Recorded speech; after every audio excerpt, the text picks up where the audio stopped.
Thank you thank please आप अपना mic open कर लें मैम।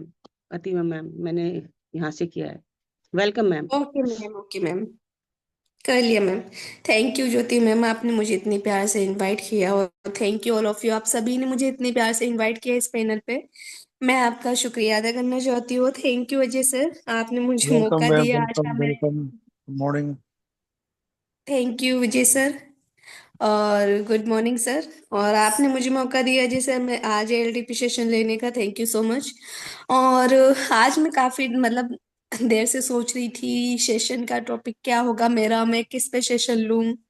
और अभी मेरे पास कोई न्यू पीपीटी ही नहीं है।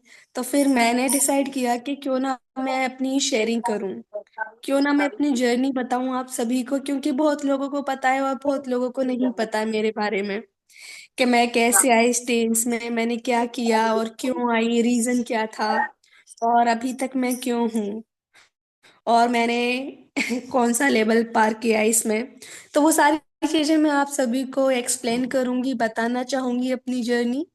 और उससे पहले मैं अजय सर का बहुत बहुत धन्यवाद करना चाहूंगी कि उन्होंने मुझे इस पैनल पे बोलने का मौका दिया, और वही हैं जिनकी वजह से आज मैं इस पैनल पे मीटिंग ले रही हूँ, आप सभी के बीच में हूँ। So thank you sir. और मैं आप सभी को पहले अपना इंट्रो देती हूँ।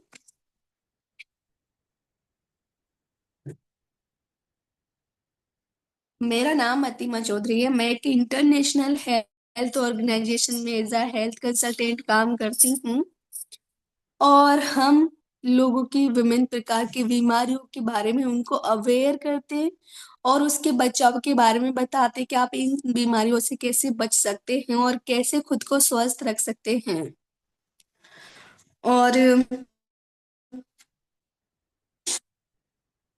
मेरी जर्नी ना, और मतलब मैं ये तो नहीं कहूंगी बिल्कुल अलग है, डिफरेंट है, क्योंकि मैंने देखा है ज्यादातर लोग इसी रीजन की वजह से आते हैं।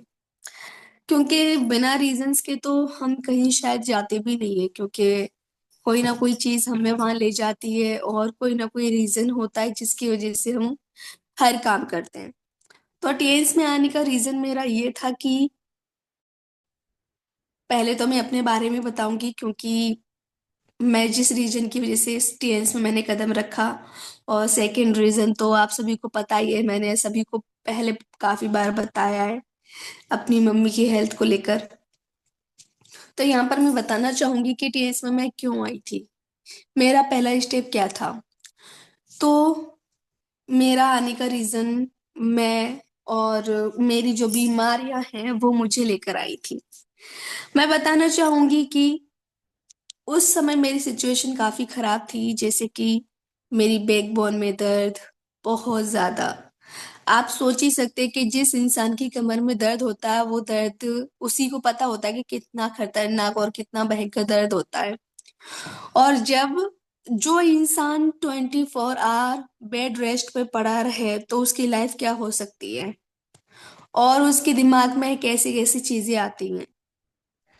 और बहुत सारी सिचुएशंस ऐसी होती है कि बस लगता है कि अब कुछ नहीं है, हार मानने का मन करता है कि अब शायद कुछ हो नहीं सकता, या शायद मैं ठीक हो नहीं सकती हूँ। लेकिन कहते ना कि इस दुनिया में ना ऐसी कोई चीज नहीं है जो हम खुद को स्वस्थ नहीं रख सकते। बस हमें अवेयरनेस की कमी है, हमें चीजों के बारे में नहीं पता है। तो मैं यही बताना चाहूंगी कि जिस समय मैं टेंस में आई थी तो मेरी कमर में काफी ज्यादा दर्द था, बहुत ज्यादा। मुझे तो टेंस के बारे में या अजय सर के बारे में कुछ भी नहीं पता था कि एक्यूप्रेशर है। लेकिन हाँ, पहले जैसे कि हमारे पेरेंट्स, मेरी दादी माँ और बहुत सारे लोग कैसे बोलते थे कि आयुर्वेद बहुत अच्छा ट्रीटमेंट है, मेरे फादर खुद करते थे, उसका भी ट्रीटमेंट लिया। लेकिन एक्यूपंचर एक्यूप्रेशर वो था माइंड में कि सुइयों के द्वारा होता है। और वो थिंकिंग मेरी अब आके खत्म हुई थी टीएन्स में आने के बाद। उससे पहले तो मुझे भी लगता था कि सुइयां चुभाई जाएंगी, बहुत दर्द होता है, पेनफुल थेरेपी होती है, इसको तो मैं कभी नहीं कराऊंगी। और पता नहीं कैसे करते, कुछ मतलब दिक्कत ना हो जाए, क्योंकि निडल्स के नाम से ना दिमाग में बहुत सारी चीजें आ जाती हैं। तो यही सारी चीजें सोच के मैंने कभी इसके बारे में जानने की कोशिश भी नहीं की, और सच बताऊं तो मुझे पता भी नहीं था। इतना, बस इतना था कि हाँ मतलब निडिल के सुइयों के द्वारा कोई थेरेपी होती है। इससे ज्यादा बहुत ज्यादा नॉलेज नहीं थी और ना ही ज्यादा पता था, क्योंकि उस टाइम पे कभी यूज ही नहीं करते, हमेशा एलोपैथिक पे जाना, एलोपैथिक यूज करना। और मैं बताना चाहूंगी कि शुरुआत कैसे हुआ था कि मैं एक शूट कर रही थी, मेरे फ्रेंड हैं यानी अजय सर के बेटे। तो उनके सामने मेरी बैकबोन में बहुत ज्यादा दर्द हुआ था कि मैं बस उठ ही नहीं पाई थी। तो मैंने हीटिंग पैड लिया, फिर उससे सिकाई करी थी वहीं पर जहाँ पर मेरा शूट था, और मेडिसिन ली मैंने। तब मुझे थोड़ा रिलीफ मिला कि मैं थोड़ा चल पाई, शूट कर पाई। तो फिर मैंने बोला कि आपके तो बहुत ज्यादा दर्द है, ये चीज तो मेरे भी हो चुकी है।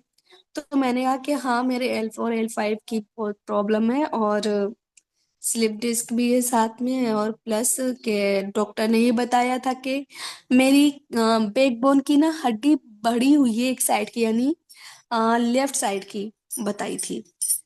और ये भी कहा था कि ऑपरेशन कराना पड़ेगा और तभी जाके ठीक होगी, इसका कोई सॉल्यूशन नहीं है। और ऑपरेशन का नाम आता है तो आप सभी जानते हैं कि क्या थिंकिंग आती है हमारे माइंड में, कि या तो परमानेंट पैरालाइज हो जाओ या 1% चांस लो ठीक होने का, क्योंकि 99% तो पैरालाइज होने का खतरा ही रहता है। तो वो सारी चीजें आई तो सोच मैंने बोला कि मैंने बहुत ज्यादा ट्रीटमेंट कराया लेकिन कहीं से इतना रिलीफ नहीं मिला, थोड़ा बहुत मिला है जो कि मैं भी इतना चल पा रही हूँ। तो उन्होंने कहा कि एक काम करो, आप मेरे फादर से मिलो आकर। तो मैं कि क्यों, वो क्या करते हैं कि उनका एक्यूप्रेशर का थेरेपी सेंटर है, वो क्लिनिक चलाते हैं, आप उनसे जाके मिलो। तो मैंने कहा ठीक है, मैं जाती हूँ। और जब एक्यूप्रेशर का नाम सुना तो वही चीज होती ना कि सुई वगैरह चुभाई जाएंगी। तो मैंने ना इग्नोर किया था समथिंग 1.5 से 2 महीने। तो मैंने इग्नोर किया, मैं कहा हाँ ठीक है मैं आऊंगी, कोई बात नहीं मैं आऊंगी, अभी मेरे पास टाइम नहीं है, मैं अभी आ नहीं पा रही हूँ। इस तरीके से मैंने इतना टाइम निकाल दिया। और फिर एक दिन बहुत ज्यादा दर्द हुआ, बहुत ज्यादा। तो अचानक ही मेरे पास फोन गया था। तो फिर मैंने कहा कि हाँ मैं आज ही आती हूँ। तो मैंने सोचा जब कोई इंसान इतना बोल रहा है तो मुझे जाके देखना चाहिए। तो मैं अजय सर के पास गई, उनके क्लिनिक सेंटर पर। और सर के पास जाने के बाद मैं बैठी तो सर ने बोला कि हम आपके चेकअप चेकअप करेंगे।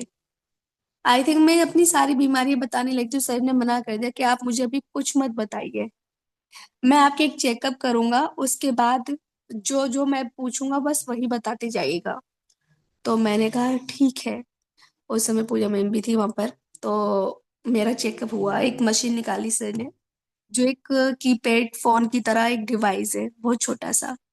उसको देख के मैं बस मन ही मन सोचने लगी कि ये पता नहीं क्या है, इतनी छोटी सी मशीन किस लिए निकाली है, या कोई और यूज, या फिर पता नहीं, मतलब अलग अलग थिंकिंग आ रही थी जब सर ने बोला कि इस मशीन से हम तुम्हारी चेकअप करेंगे। तो मैं शॉक हो गई, मैं कि इस मशीन से कैसे चेकअप हो सकता है, इतनी छोटी सी मशीन क्या चेकअप करेगी। तो उन्होंने मुझे डिटेल में बताया कि हम आपके ना लेफ्ट हैंड से जांच करेंगे, उसके बाद जो जो मतलब मैं आपको पूछता जाऊंगा वो बताते जाइएगा। तो मैंने बोला ठीक है, शायद हो सकता है ऐसा कुछ होता हो, मैंने कभी ऐसी जांच देखी नहीं है कि सिर्फ हथेली से जांच करके हम बता दे कि हमें ये बीमारी है या उसको ये बीमारी है। तो मैं बस मन ही मन काफी चीजें सोची, क्योंकि बहुत सारी थिंकिंग हमारे माइंड में आती है, जेन्युइन सी चीजें हर चीज हर किसी के माइंड में आती है। तो सर ने मेरा चेकअप करना शुरू किया। तो उन्होंने पहले थंब पे लगाया था, बोला था कि इससे कंपेयर करना, कम लगे ज्यादा लगे ऐसा महसूस होगा जैसे किसी मच्छर ने या चींटी ने काटा है। तो एक साथ जब लगा काफी तेज लगा। तो लोगों का मतलब पहला वर्ड यही होता है सर करंट लग गया। तो मैं बोला सर काफी तेज लग रहा है ये तो सर ने बोला कि हाँ बस जहाँ जहाँ लगेगा वहाँ ये डिटेक्ट करेगा, जहाँ आपको प्रॉब्लम होगी, जहाँ आपको परेशानी नहीं है वहाँ ये डिटेक्ट नहीं करेगा। तो मैंने कहा ओके। तो सर ने मेरा चेकअप करना शुरू किया। सर ने बोला कि आपको ये प्रॉब्लम है, जहाँ जहाँ लग रहा था वहाँ वहाँ। तो मैंने बोला कि हाँ सर। मतलब मैंने सर को कुछ भी नहीं बताया, अपने बारे में कोई बीमारी नहीं बताई। उन्होंने सारी बीमारियां मेरे आगे निकाल के रख दी सिर्फ मेरी हथेली से जांच करके। क्योंकि मैं बहुत हैरान थी। मैंने सोचा कि मैंने इनको कुछ बताया नहीं, लेकिन इनको मेरी सारी बीमारियों के बारे में पता है। कैसे पता चला, इतनी छोटी सी मशीन कैसे बताती है? तो सर ने फिर मुझे बताया कि हमें एनर्जी को डिटेक्ट करके हम बताते हैं कि क्या परेशानी क्या नहीं है, आपकी एनर्जी डिसबैलेंस है, आपको ये परेशानी है। हालांकि मेरे को बहुत बड़ी प्रॉब्लम थी, उसके बारे में भी सर ने बताया। तब मुझे पूरा ट्रस्ट हो गया मैं कि हाँ, कुछ तो है इसमें। तो सर ने चेकअप करने के बाद और उसके बाद बोला कि आपका ना ट्रीटमेंट इतने टाइम से इतने टाइम तक चलेगा। और उस समय तो देखिए, मैं सारी चीजें ना जेन्युइनली बताना चाहूंगी। मैं ऐसा नहीं कि कुछ चीजें चढ़ा उड़ा के बताऊं। तो उस समय ना थोड़ी फाइनेंशियली भी सिचुएशन मेरी खराब थी, क्योंकि मैं इतना महंगा ट्रीटमेंट नहीं ले सकती थी। और मैंने बोला कि जी सर, मैं सुनती रही। तो सर ने बोला कि आपको इतने दिन थेरेपी लेनी होगी। तो मैंने बोला ओके। और उन्होंने सप्लीमेंट सजेस्ट किए थे। मैंने बोला जी सर। तो फिर मैंने बोला कि अभी तो मैं सर एक टेस्ट लेके जाऊंगी और थेरेपी। तो जब थेरेपी होने के बाद जब मैं जाने वाली थी, तो सर ने बोला था ये कॉम्प्लीमेंटरी है चेकअप, और इसका कोई चार्ज वगैरह कुछ नहीं लिया जाएगा, और ना थेरेपी का। तो मैंने सोचा कि अच्छा। तो सर ने मेरी सिचुएशन को अकॉर्डिंग उन्होंने मुझे ना 20 डेज का ट्रीटमेंट दिया था, थेरेपी। वो मेरी फ्री ऑफ कॉस्ट पड़ी। तो मैंने जब थेरेपी लेना शुरू किया था, मुझे बहुत ज्यादा रिलीफ लगने लगा, और अच्छे से रिलीफ मिलने लगा मेरा। मतलब मैं चल पा रही थी। और मेरे घर से डिस्टेंस सर के क्लिनिक का तकरीबन 10 किलोमीटर है। मैं डेली आना जाना करती थी, और सोची कि मैं 1 किलोमीटर भी नहीं जा सकती थी, स्पेशली ई रिक्शा या ऑटो में बैठ के तो बिल्कुल भी नहीं। क्योंकि झटके जब लगते ना, कमर में बहुत ज्यादा दर्द होता था। लेकिन मैं कंटिन्यू जाती थी। सर ने मुझे बोला कि आपको ये न्यूट्रिशन लीजिए, उसके बाद और अच्छा रिलीफ मिलेगा। तो मैंने लेना शुरू किया था। मैंने मल्टी कैल्शियम, जिंक, एफी, ये सारे न्यूट्रिशन लेना शुरू कर दिया था। मैंने बहुत सारी चीजें खाई हैं, कोर्डिसेप्स भी, चिटोसन भी, और ओपीसी सप्लीमेंट भी, और एफओएस वगैरह। कॉन्स्टिपेशन भी था मुझे, जो बहुत ज्यादा परेशान होते, गैस्ट्रिक गैस भी बनती थी। तो सर ने मुझे न्यूट्रिशन दिए, एफओएस भी दिया था मुझे शुरुआत में पीने के लिए। तो मैंने वो कंटिन्यू लेना शुरू किया। सच बता रही हूँ कि मुझे ना 1 वीक के बाद ऐसा फील होने लगा कि हाँ, कि मतलब मेरे दर्द में आराम मिलने लगा। पर मेरी जो बहुत ज्यादा कमर में दर्द होता है, या फिर सर में भी मेरे माइग्रेन भी था। जब सर ने हेड केयर करना शुरू किया, बीसीएम करवाना शुरू किया था, एक लाइफ से भी मुझे थेरेपी देते थे, तो बहुत ज्यादा रिलीफ मिलने लगा। सर में तो स्पेशली बहुत ज्यादा, कमर में तो धीरे धीरे आराम मिला था मुझे। लेकिन सर में तो माइग्रेन माइग्रेन था ना, तुरंत मुझे इतना रिलैक्स फील हुआ कि दर्द मेरे होना बंद हो गया था। वरना तो मेरे 24 आवर दर्द होता ही रहता था, बंद ही नहीं होता था, इतना खतरनाक था माइग्रेन मुझे। तो जब मुझे कमर में आराम मिलने लगा, और फिर आ, मुझे सर ने प्लान बताया था, बिजनेस प्लान समझाया था। तो फिर जहाँ सर का एक्सप्लेन करने का तरीका बहुत अच्छा है, और वो बहुत अच्छे से हमें समझाते हैं। तो सर ने जब समझाना शुरू किया था, तो बिजनेस प्लान मुझे वाकई में बहुत अच्छा लगा। और सबसे पहला मकसद था कि हेल्थ है इसमें। और हेल्थ के बाद जब बिजनेस प्लान सुनते, तो सच में बहुत ही अच्छा लगता है कि सारी चीजें आपको एक प्लेटफॉर्म पे मिल रही हैं।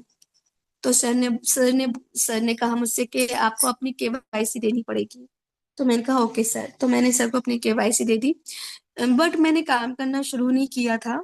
तो मैंने जब सीखना शुरू किया, मैं सर के पास डेली कंटिन्यू जाती थी, सीखती थी। और सीखने से पहले, मतलब मैंने जब अपना ट्रीटमेंट कराया था, उसके बाद में ही आफ्टर मेरे ट्रीटमेंट बाद मेरी मम्मी को हार्ट अटैक आया। तो उससे पहले मैंने ज्वाइन कर लिया था, बस काम नहीं किया था। क्योंकि कहते ना कि मतलब काम के लिए तो बड़ा सोचना पड़ता है लोगों को, कि हाँ, सोच के बताएंगे काम करेंगे कि नहीं करेंगे, क्या इसमें हमें मिल सकता है, क्या नहीं मिल सकता है। ट्रीटमेंट लेना एक अलग चीज है, और काम करना एक अलग चीज है। डिफरेंट डिफरेंट चीजें हो जाती हैं। तो फिर मैंने उस समय बस कहा कि हाँ सर मैं अभी देखूंगी, सोचती हूँ। तो हम मतलब ज्वाइन करके मैंने छोड़ दिया था। जब मेरी मम्मी को हार्ट अटैक आया तब मैंने उनको ठीक होते हुए देखा। उसके बाद मैंने सर के साथ काम करना शुरू किया है। मैंने सर के क्लिनिक पर सर से सीखा है। रेगुलर जाती थी मैं सर के क्लिनिक पर, वो मुझे सिखाते थे मशीन चलाना, एक लाइफ चलाना, और हेड केयर वगैरह बताना कि इस तरीके से नहीं, ऐसे कीजिए। क्योंकि बहुत सारी चीजें हम गलत तरीके से कर लेते हैं क्योंकि हमें सिखाया नहीं जाता। लेकिन सर ने मुझे प्रॉपर ट्रेनिंग दी थी। एक लाइफ कैसे चलानी है, हेड केयर कैसे करना है, किस तरीके से स्टेप बाय स्टेप करना है, किस तरीके से बीसीएम करनी है, और कितने टाइम से कराने और कौन कौन से स्टेप कराने, वो सारी चीजें मुझे बताई थी। तब मैंने अपनी मम्मी को ठीक होते हुए देखा।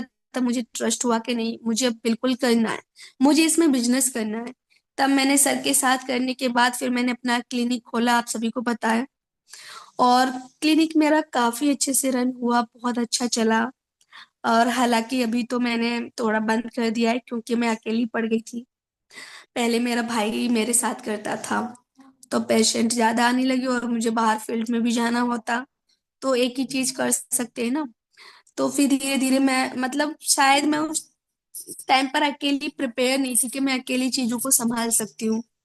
होता है ना कि डिपेंड हो जाते हैं हम किसी के ऊपर, तो मैं पूरी तरीके से अपने भाई के ऊपर डिपेंड हो गई। क्योंकि उसका काम था डेली क्लिनिक खोलना, सुबह जाना, और सुबह क्लिनिक खोलना हो तब मैं अपना आराम से पहुंचती थी। और थेरेपी करना, वो मेरे जाने से पहले सबकी थेरेपी कर दिया करता था। और सारी चीजें, उसका बहुत सपोर्ट रहा है मेरी लाइफ में, मेरे भाई का भी। क्योंकि शायद उस टाइम पे वो सपोर्ट नहीं करता तो शायद मैं सेंटर भी नहीं खोलती। उसने मेरा पूरा सपोर्ट किया कि हाँ दीदी, आप जैसा चाहती हो वैसा ही होगा, और मैं आपके साथ हूँ, मैं बिल्कुल, आप खोलिए सेंटर। तो जिंदगी में ना कुछ चीजें ऐसी होती हैं जिनको हम एक्सपेक्ट नहीं करते हैं, और हो सकता है उनके लिए हम पूरी तरीके से प्रिपेयर नहीं हो पाते।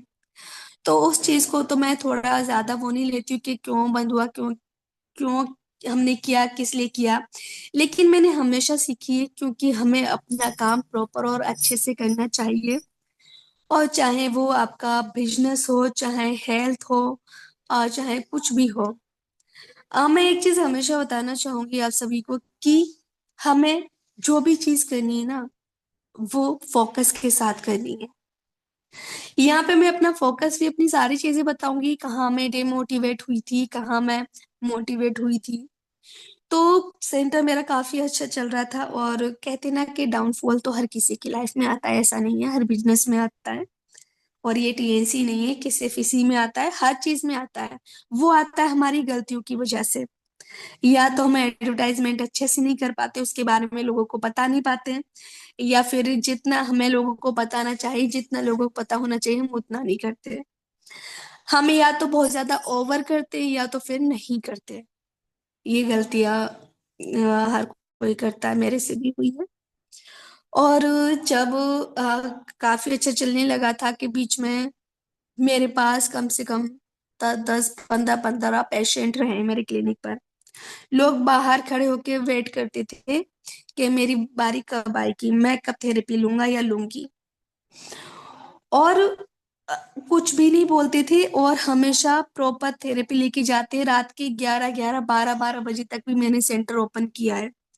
क्योंकि उस टाइम तक भी लोग आते रहते थे थेरेपी के लिए। सुबह 6 बजे से खुलता था, दोपहर 2 बजे तक, फिर शाम को 5 बजे से लेके रात के कभी 11:30 कभी 12 बज जाते थे। इतना भीड़ होने लगी, इतना ज्यादा नाम होने लगा कि लोग हमें जानने लगे। और एक नाम से फेमस थे, अरे वो दोनों बहन भाई बैठते हैं सेंटर, उन दोनों बहन भाई का सेंटर। मतलब कोई यार के नेचुरल नहीं बोलता था, सिर्फ बहन भाई का सेंटर।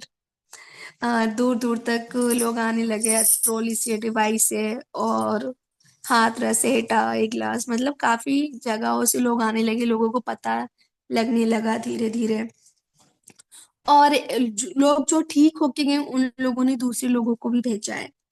और कहते ना कि एक इंसान ठीक होने के बाद कितनी बारी जा सकता है। अगर हम ठीक हो जाएं, क्या हम एलोपैथिक डॉक्टर के पास दोबारा जाते हैं? जब बीमार होंगे तभी जाएंगे ना। वैसे ही तो थोड़ा सा डाउनफॉल आया कि हाँ मैं डीमोटिवेट हुई वहां पर के। एक टाइम पर तो मेरे इतने सारे पेशेंट थे और आज के टाइम पर सिर्फ एक दो तीन बने हुए हैं, इससे ज्यादा नहीं है।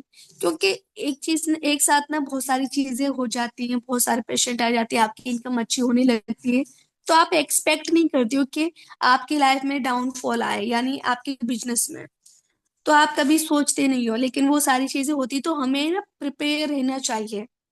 हमें टीएस यही सिखाता है, क्योंकि हमारे अंदर धैर्य की कमी होती है, और वो अगर हमारे अंदर हो तो हमें कभी भी कोई दिक्कत ना हो किसी भी बिजनेस में। और बात आती है यहाँ पर टीम को जोड़ने की, यानी लोगों को लाने की, उनको बिजनेस बताने की। और जब मैंने शुरुआत में शुरू किया था, सर ने मुझे सारी चीजें समझाई थी, कहते ना कि कभी कभी हम अपने अपलाइन को कॉपी नहीं कर पाते हैं, और कभी कभी हम अपने दिमाग लगा के ना वो गलतियां कर देते हैं कि नहीं मेरे अपलाइन ने ये बताइए, इसमें मैं ये सारी चीजें ऐड करके बता देती हूँ लोगों को, शायद इम्प्रेस हो जाएंगे, तुरंत बिजनेस ज्वाइन कर लेंगे। ये थिंकिंग ना हमें ले डूबती है। कहते ना, मैंने हमेशा सुना है अपने अपलाइन से कि हम सिर्फ अपने अपलाइन को कॉपी करते हैं। मैंने सर को 10 कोर स्टेप फॉलो करते हुए देखा है, मैंने सर को सारी चीजें करते हुए देखा है, लेकिन प्रैक्टिकली वो हम अपनी चीज अपनी लाइफ में नहीं कर पाते, क्योंकि वहां पे हम अपना दिमाग लगाते हैं कि नहीं सर ने ये किया है, तो इसमें ये चीजें होनी चाहिए, इसमें ये चीजें अलग करनी चाहिए, इस तरीके से हमें अप्रोच करना चाहिए। तो भाई कुछ नहीं होता है, अपना दिमाग इस बिजनेस में लगाना ही नहीं है हमें। हमें सिर्फ अपने अपलाइन को कॉपी करना है, अपने अपलाइन की बातें माननी है, और 10 कोर स्टेप को फॉलो करना है, तो हम बहुत दूर तक जा सकते हैं। आज मेरी रैंक 6 स्टार की है, अपकमिंग 7 स्टार, और मैं प्लेटिनम कार्ड पे हूँ साथ में ही। तो जब हम एक स्टेप एक लेवल पार कर लेते हैं, तो हमें हमेशा ओवर कॉन्फिडेंस आ जाता है।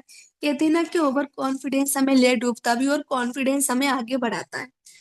दोनों ही चीजों में वो डिफरेंट है, क्योंकि ओवर मतलब ज्यादा ही, तो ज्यादा चीजें एक्स्ट्रा हो जाती तो वो हमेशा बिगड़ ही जाती हैं, है ना। अगर आप चाय में मीठा ज्यादा डाल दो तो आप चाय पी सकते हैं नहीं, वो क्योंकि बिगड़ जाएगी, क्योंकि इतना मीठा कोई नहीं खाता है ना पीता है। तो वही चीजें होती है, या फिर सब्जी में नमक एक्स्ट्रा डाल दो, ओवर हो जाए तो ये वो सब्जी खा सकते हैं नहीं। तो वैसे ही लाइफ, वैसे ही बिजनेस होता है हमारी लाइफ में, हमारी बिजनेस हमारे लिए इम्पोर्टेंट है।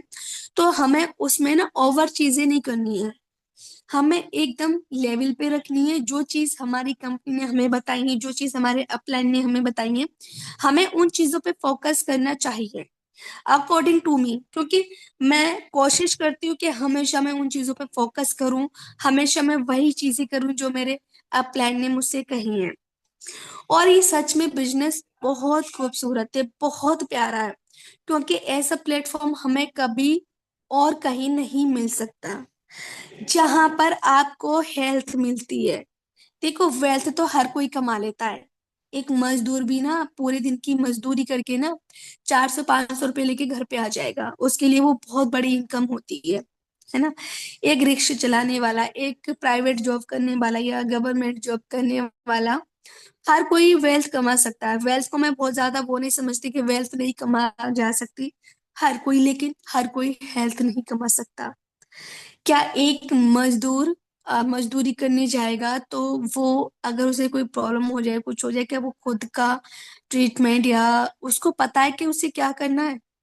मेरे ख्याल से नहीं, क्योंकि वो लोग ना ज्यादा तरीके से ना डॉक्टर प्रिपेयर नहीं करते, वो सोचते हैं कि चलो छोटे मोटे उस पे चले जाओ ठीक हो जाओगे, या फिर कुछ भी नहीं मेडिकल से दवा ले लो ठीक हो जाओगे। वो चीजें रहती है, वो चीजें मेंटेलिटी होती है, क्योंकि हेल्थ कोई नहीं कमाता, सिर्फ वेल्थ कमाते हैं। लेकिन जब टीएन्स में हमें मिल, है ना, तो मैं सबसे ज्यादा अच्छा प्लेटफॉर्म उसी को समझती हूँ, क्योंकि यहाँ पे हमें सिखाया जाता है, हमें ट्रेन किया जाता है कि हम खुद को कैसे स्वस्थ रख सकते हैं, फैमिली को कैसे स्वस्थ रख सकते हैं। यहाँ पे बताया जाता है कि हमें क्या चीजें अपनी लाइफ में यूज नहीं करनी है, हमें क्या करना है क्या नहीं करना है। वो चीजें हमें बताई जाती हैं, टीएन्स में हमें सिखाया जाता है, हमें खुद को ग्रूम करना सिखाया जाता है, हमें हमारी पर्सनैलिटी को ग्रूम करना सिखाया जाता है, हमें बताया जाता है कि हमें कैसे लोगों से बातचीत करनी चाहिए, हमें सिखाया जाता है किस तरीके से हमें किन शब्दों का यूज करना चाहिए, हमें सारी चीजें सिखाई जाती हैं। शायद वो आपको कहीं नहीं मिल सकती हैं। देखो, एडवाइस देने के लिए तो बहुत सारे लोग आ जाते हैं, है ना। आ, अगर आपको डॉक्टर बनना है ना, आपके आसपास के ना 100 लोग आ जाएंगे। अरे बेटा ये मत करना, अरे बेटा वो मत करना, अरे बेटा इसमें कुछ नहीं है, अरे बेटा इसमें कोई इसके स्कोप नहीं है। हालांकि वो अपनी जिंदगी में कुछ नहीं कर पाए, लेकिन आपको दुनिया भर का ज्ञान दे देंगे, है ना। कि ये नहीं करना चाहिए, हाँ ये कर लो, अच्छा वो कर लो। मतलब दुनिया भर का पूरा ज्ञान आपके ऊपर ही लागू हो जाएगा, सारी चीजें आपके ऊपर ही बता देंगे, ये नहीं वो नहीं वो नहीं। तो आप हो जाओगे कंफ्यूजन। क्योंकि ये कंफ्यूजन होता है ना, या तो हमें कहीं पहुंचने नहीं देता, या तो फिर हमें कहीं का नहीं छोड़ता, है ना। तो वही चीज होती है, क्योंकि हम जिस ऑर्गेनाइजेशन में है और जिसमें हम काम कर रहे हैं, वो मेरे लिए ना बेस्ट है, वो सबके लिए ही है। और इससे मैंने वो चीजें अचीव की हैं कि शायद मैं कभी सोच नहीं सकती थी। मेरा सबसे बड़ा अचीवमेंट है कि मैंने हेल्थ पाई है। मेरा सबसे बड़ा अचीवमेंट है कि मैंने अपनी मम्मी को ठीक किया है। आज वो हम सभी के बीच में है, मेरी फैमिली में। और आज हम इतने खुश हैं टीएन्स की वजह से कि आज हमें ऐसी कोई परेशानी नहीं है। हम कभी, जब से मैं टीएन्स में जुड़ी हूँ ना, तब से मैं डॉक्टर के पास नहीं गई। मैं सच बता रही हूँ। मुझे ऑलमोस्ट जुड़े हुए तो मुझे 3 साल हो गए, काम किए हुए 2 साल हो गए। तो मम्मी के हार्ट अटैक के आफ्टर बाद, मतलब 2.5 साल मान लीजिए, तब से मैं डॉक्टर के पास नहीं गई, कभी नहीं गई 2.5 साल में कि मुझे एक मेडिसिन डॉक्टर से लेनी है, एक टेबलेट लिखवानी है। सच बता रही हूँ, बिल्कुल भी नहीं गई है। कहीं छोटी मोटी प्रॉब्लम होती है ना, हम खुद ही ठीक कर लेते हैं। बाकी अगर कोई ज्यादा परेशानी होती है, मैं अपने अपलाइन से पूछती हूँ कि सर ऐसे ऐसे ये परेशानी है, क्या करना चाहिए। तो सर बताते हैं कि ये न्यूट्रिशन लीजिए, ये सप्लीमेंट लीजिए, इससे ये फायदा होगा। तो मैं सच बता रही हूँ, इससे बेस्ट कुछ भी नहीं है। आंख बंद करके हमें इस ऑर्गेनाइजेशन को फॉलो करना चाहिए। आंख बंद कर कर इन 10 कोर स्टेप को अपनी लाइफ में ना परमानेंट फॉलो करना चाहिए। इसको ऐसा बना लो 10 कोर स्टेप को कि इसके बिना कुछ भी नहीं है। अगर आपने इनको फॉलो कर लिया ना, ए के पांडे सर की जगह आप होंगे, मैं होंगी, एक डायरेक्टर, ऑनरी डायरेक्टर की रैंक पे आप सब, मैं, हम सब लोग होंगे। तो ये इतनी बेहतरीन ऑर्गेनाइजेशन है कि इसने हमारी हेल्थ के साथ साथ हमें वेल्थ वेल्थ और हमें सिखाया है एटिकेट्स, है ना। कहते हैं ना, संस्कार तो माँ बाप देते हैं। लेकिन उसके बाद ये कहूंगी मैं कि हमें जो पर्सनल लाइफ में, प्रोफेशनल लाइफ में हमें जो संस्कार चाहिए होते हैं, वो टीएच देता है। एटिकेट सिखाता है हमें, कम्युनिकेट करना सिखाता है हमें, कि हमें कैसे लोगों से बात करनी है। हमें चलना खाना पीना सिखाता है टीएच। हमें हमारी लाइफ को ग्रूम करना सिखाता है। ड्रेसिंग सेंस सिखाता है टीएच। क्योंकि ये सारी चीज चीज ना हमारे 10 कोर स्टेप में भी आते हैं, हमारा टीएच भी सिखाता है। रूल्स रेगुलेशंस, कि हमें अपने रूल्स बनाने चाहिए, हमें चीजें बनानी चाहिए, हमें लिस्ट बनानी चाहिए, हमें सपने देखने चाहिए। हालांकि प्राइवेट जॉब में आप कभी सपने नहीं देख सकते हो। आप सिर्फ वही कर सकते हो जो आपके पेरेंट्स करते हुए आए, कि बस नौकरी आई, बच्चों को पाला, उनकी ब्याह शादी की। शादी करने के बाद उनका काम हो गया और सब फ्री हो गए। उनकी लाइफ खुद की कुछ नहीं होती है। उनके सपने कुछ नहीं होते, शायद उन्होंने ने सपने देखे ही नहीं होंगे। क्योंकि जिस परिस्थिति में वो रह चुके हैं, जो चीजें उन्होंने फेस की हैं, वो चीज हम ना करें। ये ऑर्गेनाइजेशन इसलिए बनाई गई है। और जो चीजें मैं हमेशा ये सोचती हूँ, मैं इन चीजों में खुद को ज्यादा देखना पसंद करूंगी कि जो लाइफ मेरे पेरेंट्स ने जी वो लाइफ मैं ना जीऊँ। और जो लाइफ मैंने जी है वो मेरे आने वाली आ, पीढ़ी ना जिए, है ना, मेरी आने वाली जनरेशन ना जिए। तो मैं हमेशा ये कोशिश करती हूँ कि मैंने बेस्ट किया है, तो मेरी आने वाली जनरेशन के लिए वो भी मैं उनके लिए बहुत कुछ करके जाऊं। अकॉर्डिंग टू मेरे पेरेंट्स बहुत अच्छा करके गए हमारे लिए। और जितना उनकी सोच थी, जितना वो कर पाए, है ना, उसके बाद तो हमें खुद करना है। अब हमें सोच के चलना है कि हमें क्या करना है, कि हम अपने बच्चों के लिए क्या छोड़ के जाएंगे। तो हमें इतनी अच्छी ऑर्गेनाइजेशन मिली है कि हमें अपने बच्चों के लिए ना 7 पीढ़ियों तक इतना धन इतना सब कुछ छोड़ के जाएंगे अगर हमने काम कर लिया इस टेंस में, कि हमारी आने वाली 7 पीढ़ियां कभी दुखी नहीं रह सकती, किसी चीज के लिए ना मोहताज नहीं रह सकती। उनको कोई भी चीज ना सोचने समझने की जरूरत नहीं पड़ेगी कि मुझे इतने रुपए खर्च करने से पहले सोचना है, मुझे टाइम अपना खराब करने से पहले सोचना है, मुझे चीजें करने से पहले सोचनी, लेने से पहले सोचनी, मुझे जाने से पहले सोचना है कि मैं कभी घूम नहीं पाऊं। मैं बताती हूँ कि मेरे पेरेंट्स कभी आउट ऑफ इंडिया नहीं गए, हालांकि इंडिया भी नहीं देखा पूरा, सिर्फ गिनी चुनी जगहों पर गए जहां पर तीर्थ यात्राएं होती हैं हमारी, बस। उसके अलावा तो मैंने कभी देखा ही नहीं कि उनके कभी सपने थे कि हमें दुबई जाना है, हमें अमेरिका जाना है, हमें लंदन जाना है, हमें अ, कनाडा जाना है, या हमें अ, चाइना जाना है। कभी नहीं सुना, उनके सपने मैंने कभी देखे ही नहीं है। मैं सच बता रही हूँ, मैंने कभी नहीं देखे कि मेरे मतलब मेरे पेरेंट्स के ये सपने थे वो सपने थे। उनके सिर्फ इतना ही सुना कि उनके बच्चे खुश रहे, बच्चे सुखी रहे तो माँ बाप को सुखी रहते हैं। ये सुनती हुई आई हूँ बचपन से, लेकिन कभी सपने उनके देखे ही नहीं कि उनके क्या सपने थे। और सच बताऊं तो अब मुझे लगता है कि मैंने कभी पूछा ही नहीं था, शायद मुझे पूछना था कि पापा आपके सपने क्या थे, कि मम्मी आपके सपने क्या थे, है ना। तो हम कभी पूछते ही नहीं, क्योंकि हमें ना मोटिवेट होने के लिए ना बस छोटी छोटी चीजों की जरूरत है जो कि हमें अपने अंदर अपनी फैमिली के अंदर मिल जाती हैं। पूछो अपने पेरेंट्स से कि उन्होंने क्या चीजें मिस की हैं, क्या चीजें वो करना चाहते थे, शायद वो चीज आप कर पाओ। कहते ना कि होता है ना इंसान के अंदर के मैं अपने पेरेंट्स के सपनों को पूरा करूंगी, या उनकी जो भी ख्वाहिश थी वो पूरा नहीं कर पाए, हम कर सकते हैं। और ये सिर्फ हम टीएन्स में रह के कर सकते हैं। अगर हम भी अगर कोई जॉब करेंगे ना, प्राइवेट या गवर्नमेंट, सच बता रही हूँ, खर्चों के अलावा कुछ नहीं कर सकते हैं। शादी हो जाएगी, बीवी के खर्चे और बच्चों के खर्चे, या लड़की है पति कमाएगा उसके खर्चे, उसके खर्चे, रिश्तेदार आ रहे हैं उनके खर्चे, ये हो रहा है उसके खर्चे, वहां जाना है उसके खर्चे।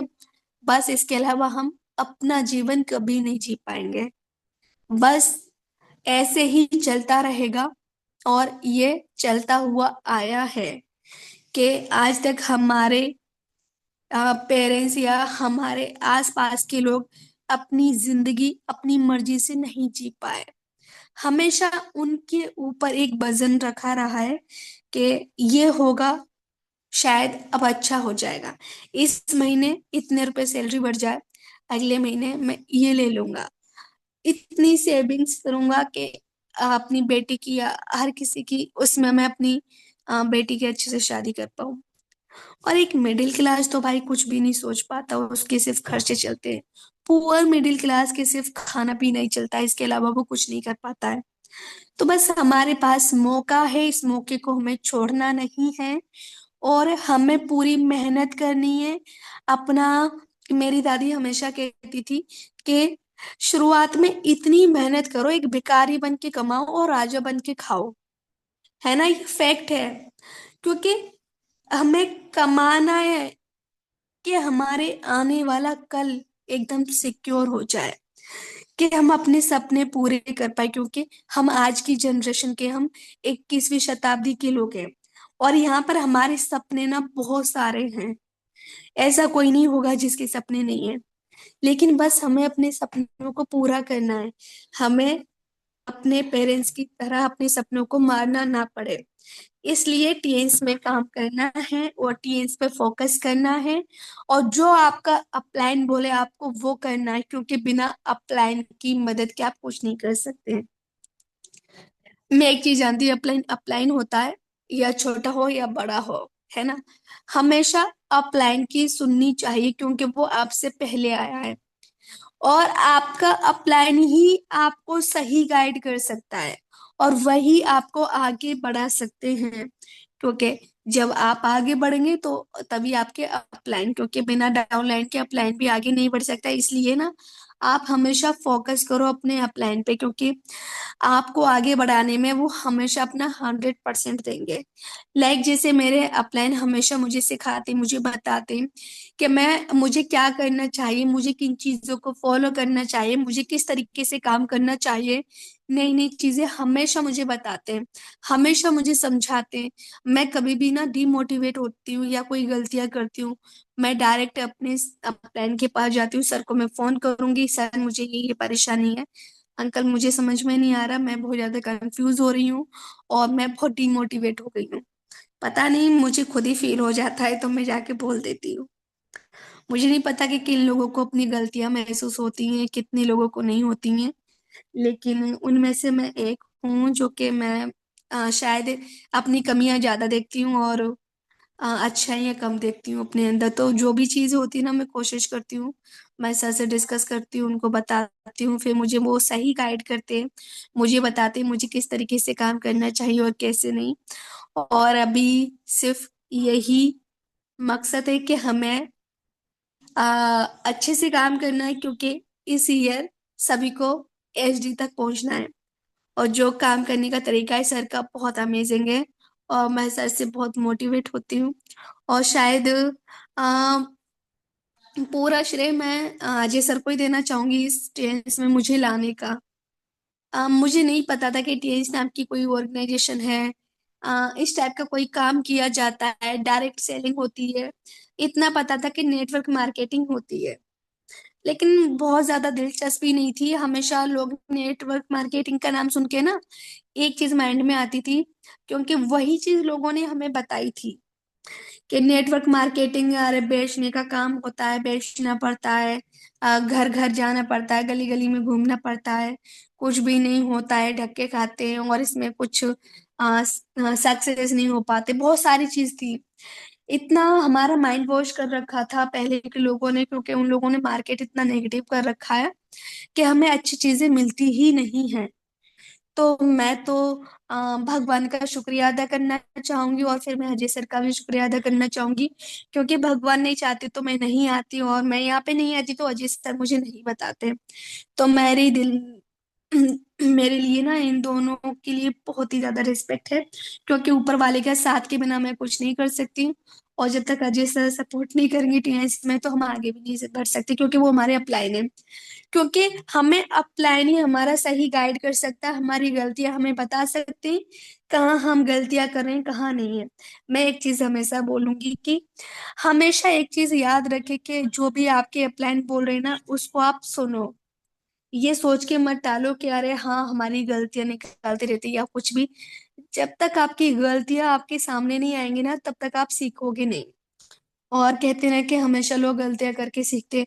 अब जब कोई आपके साथ एक्सपीरियंस वाले हैं, आपके अपलाइन हैं, तो आपको गलतियां करने की क्या जरूरत है? आपको उन चीजों को सीखने के लिए क्यों ठोकर खाना है? कहते ना कि ठोकर लग के अकल आती है, लोगों में पुरानी कहावत है। मेरे गांव में मतलब कही जाती है, तो आजकल यहाँ पे भी हम सिटी में सुनते भी हैं कि देखो इसमें अकल तो आनी नहीं, जब ठोकर लगेगी तब अकल आनी है। तो वैसी ही चीज है, क्योंकि क्यों ठोकर खाएं जब हमें बिना ठोकर किए अकल आ रही है, हमारे अपलाइन हमें बता रहे हैं। बस फॉलो करना है 10 core स्टेप को, और अपना 100% देना है टीएंस में, क्योंकि टीएंस है तो सब कुछ है, टीएंस नहीं तो कुछ भी नहीं है। क्योंकि वरना तो वही करते रहिए जो हम हमेशा से करते हुए आ रहे हैं। गधा मजदूरी, बस खाना पीना कमाना, इससे ज्यादा कुछ नहीं, जहाँ पे सारे सपने खत्म हो जाते हैं। अब आपको चूज करना है, आपको अपनी जिंदगी अपनी मर्जी से जीनी है, या फिर वही जो आ, आपके सामने होता हुआ आया है वही करना है, या आपको कुछ डिफरेंट करना है।